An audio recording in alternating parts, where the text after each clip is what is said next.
Hello everybody. Today I decided to change recording.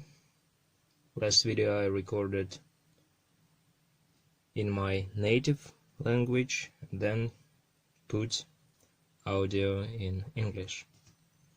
But as you can agree, that video was kind of boring.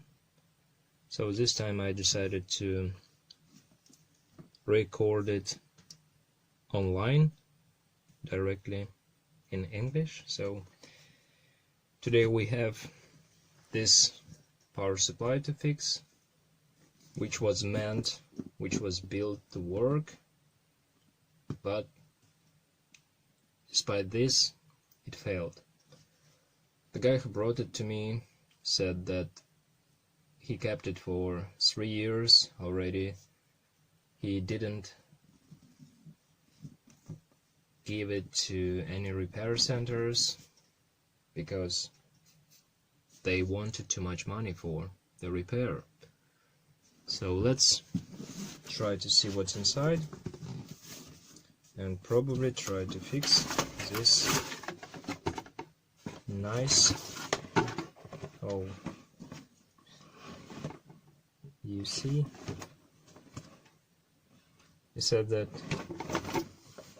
he didn't give it to a repair center, but somebody definitely was inside. What do we have in here? Some cables. We don't need them right now. Oh, we even have the switch. That's insane. That's insane. I don't really know whether it's worth fixing or not. But anyway, that would be interesting to see what the problem was. And as we know, every device has right to be repaired, has right to leave. That's what this channel is about. Okay, first of all we need to open it right away because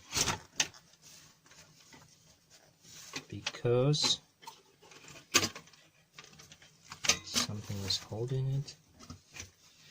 I don't understand what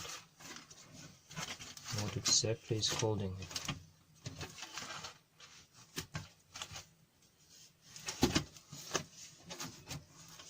What exactly is holding this? Oops. Okay. Everything is bent and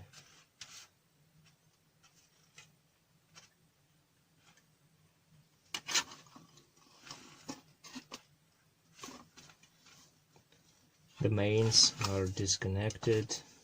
Everything is disconnected.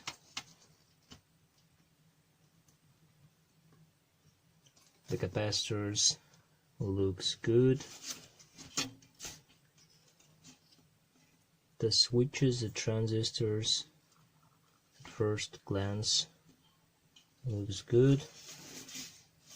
What do we have in here? At least here we don't have anything obvious by a naked eye, at least. And the good thing that nothing was desoldered. That's a good thing. Let's see first the fuse.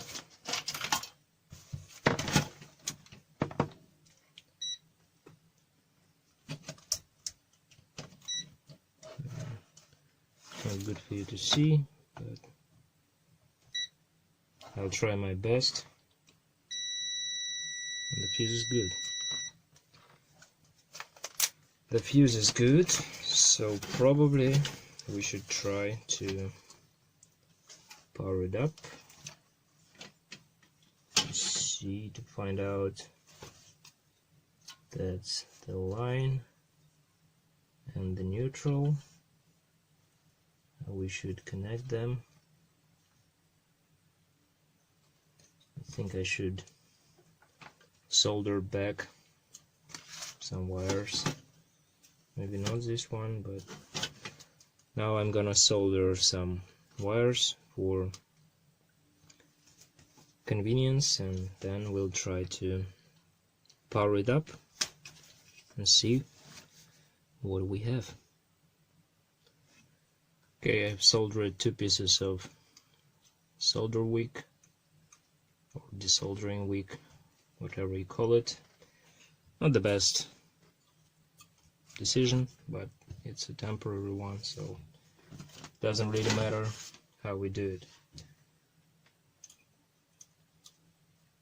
But I definitely not recommend you to do this because it's kind of dangerous. As I said, I'm using my isolating transformer DIY, plus I'm using a light bulb, not because of safety actually, but also because of indicator to see whether we have a working PFC or a dead short. This is a real indicator. So now I connected it. Let's try to turn my isolating transformer on and see what we got. Okay, here we have a flash. It means that the capacitor's charged, which is good. We don't have a short, which is also good, so probably our primary side is good. Now I'm gonna use this Tesla indicator, made by Tesla, of course. I'm kidding. So let's see what we've got. It is turned on. We've got to turn it off and see. We have a standby voltage, which is good. Okay, now I'm gonna try to turn it on. Take a look at the light bulb, and also here I have 3.3 volts indicator, 5 volts and 12 volts. And what we're gonna get, and it actually tried to start for a brief period, and then there is a short. That's weird. So we've got standby voltage. We don't have a short when we try to turn it on. That's weird. Okay, I haven't seen the problem like this before, which is really interesting. Maybe we have some problems on the output, but that's what we about to find out. Now I'm gonna disconnect. I'm gonna turn off my isolating transformer and then discharge with this pretty simple tool, a resistor with some wires, the bulk capacitor. I've seen a spark, so now it's safe to handle. Okay, so now we should check the outputs, probably. when we check the outputs, we put the multimeter in diode mode, not like me in my multimeter is getting weird. Probably it's the battery. Okay, here we have the ground, here we have 12 volts, here we have 5, and here we have 3. So first of all, we can put red probe on the ground and 12 volts. Actually, I should also discharge it just in case, because we've got some capacitors in here and I don't want to discharge it through my multimeter.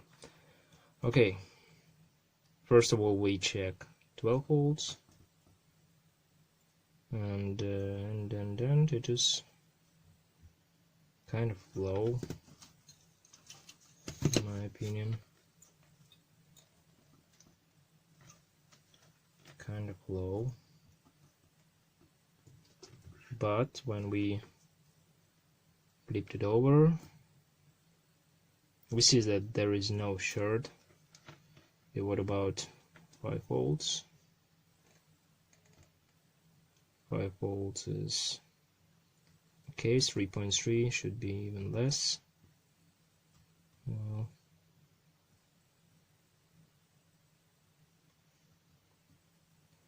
actually I don't like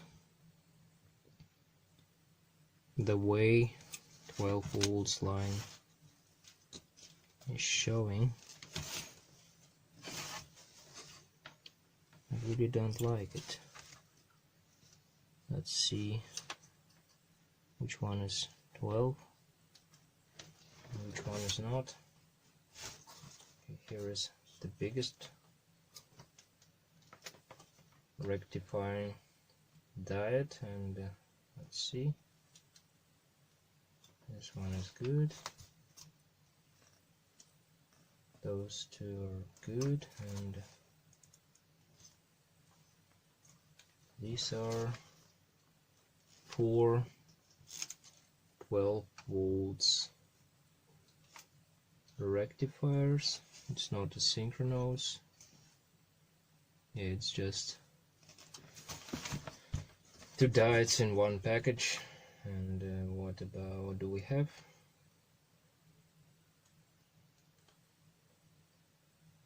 Well, it is kind of low, but probably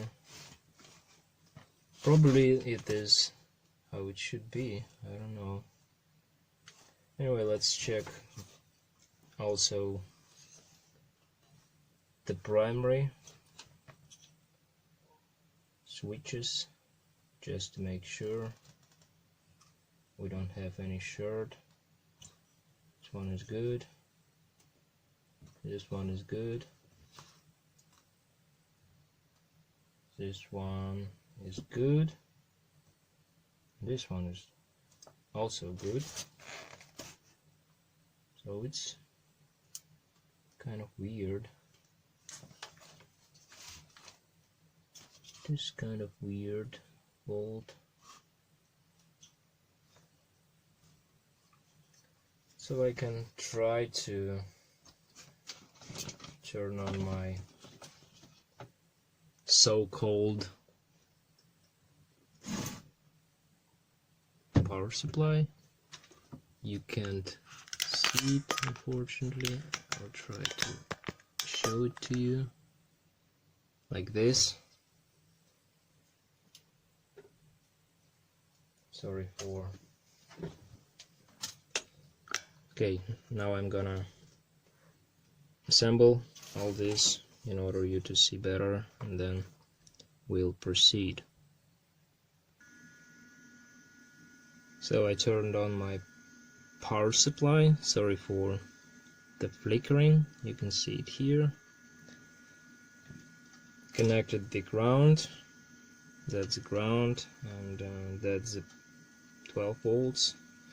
You should check the blue numbers. Actually, it's not really calibrated properly. I have my own calibration, so it is actually about 2 amps showing more than actual current is. Okay, let's see.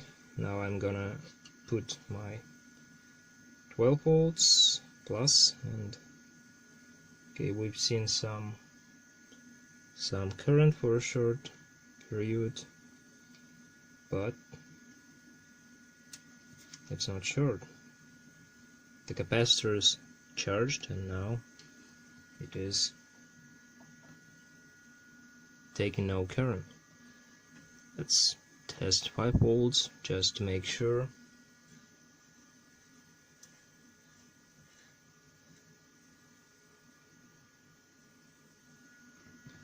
Like this. Here is 5 volts. Taking no current, and probably 3 volts would be the same. Yeah. So we checked that the output is good, but what can be wrong? What can be wrong? What the fault can be? That's really interesting.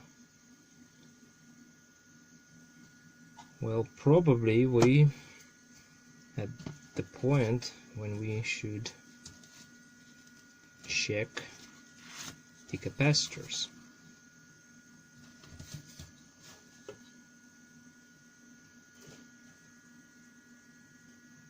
Or maybe some rectifying diodes, or maybe some current resistors, because I don't know, it's really weird fault.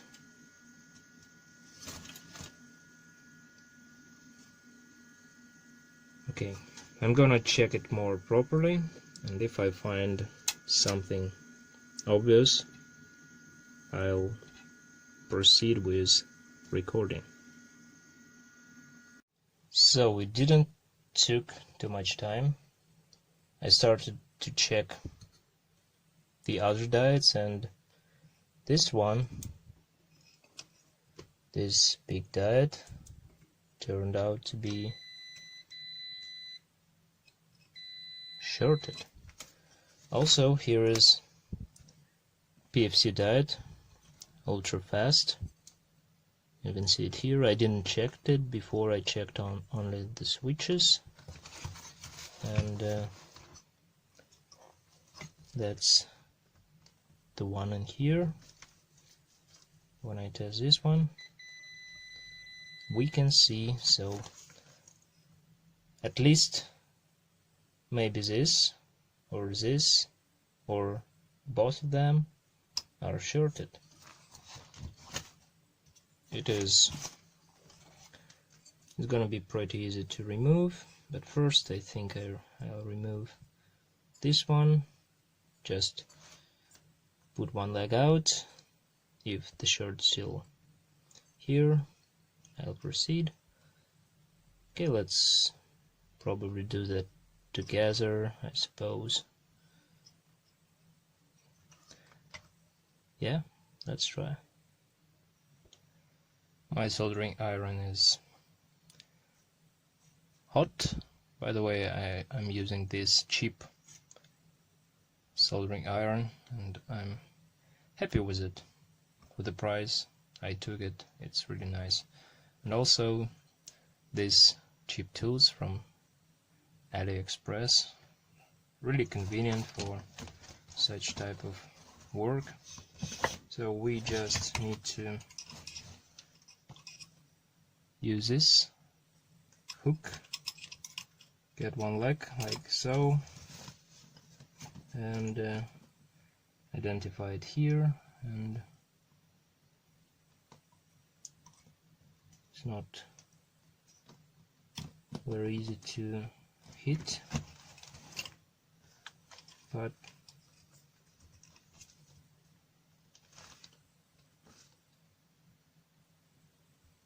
Now it's connected. And disconnected, I meant. Let's check it. This diode.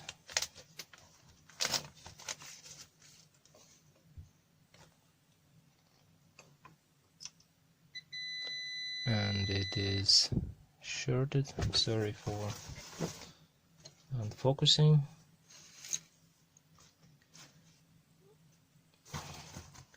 I don't have the best camera and it doesn't want to focus. What the? Okay, I'm really sorry, but it is too bad. I'm gonna change it pretty soon. Okay, let's check the other diode. Right? Do we still have a short? And we don't have a short in here. We don't have a short, and we have a good reading. So the only problem is this big diode. Next we gonna use probably this handy tool as well. It would help us to remove the excess solder. Sometimes, oh, it's just fell by itself. Yeah, I think I have these diodes. Yes, I definitely have those in my stack. And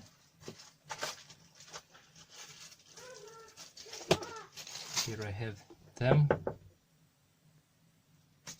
exactly the same. 5406. This one is 5406. So we should identify where the collector is. The collector is this side. Put it like so, right?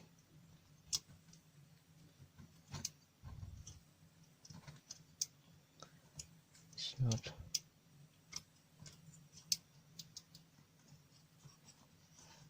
okay. I should use this tool here.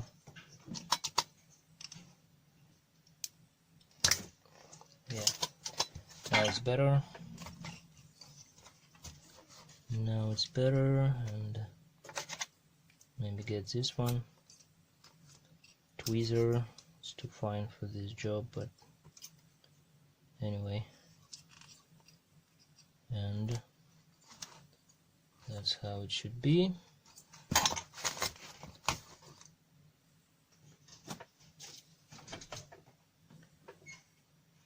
Now we're gonna solder it.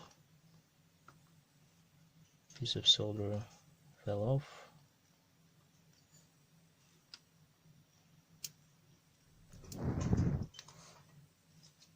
Just like this.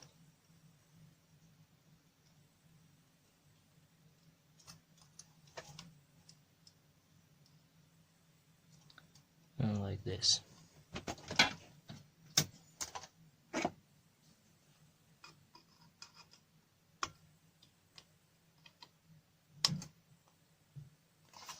Okay, now I'm gonna put it back and check. Okay, I assembled everything like it was before. Let's try to turn it on. So the same as we have.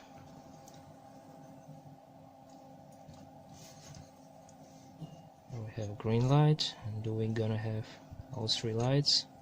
Probably the light would blink as well, and this one would blink because there wouldn't be enough power to power the PFC section, but we'll see. And yeah, now it's gonna, yeah, so those cycles are for powering the capacitors, PFC, and then it connects back. Now I'm gonna remove from the line the lamp, and I think that would be always power on the output. But as we remember, when we just tried to turn it on, it was blinked only once, and that was it. So now let's disconnect the lamp like this, pretty easy, and see one more time.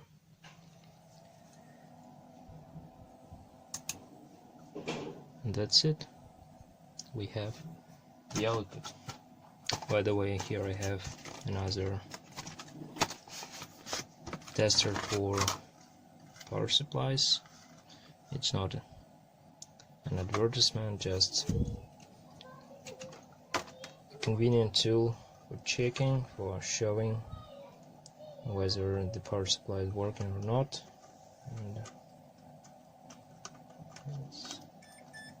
okay, here we have 5 volts, 12 volts, 3.3.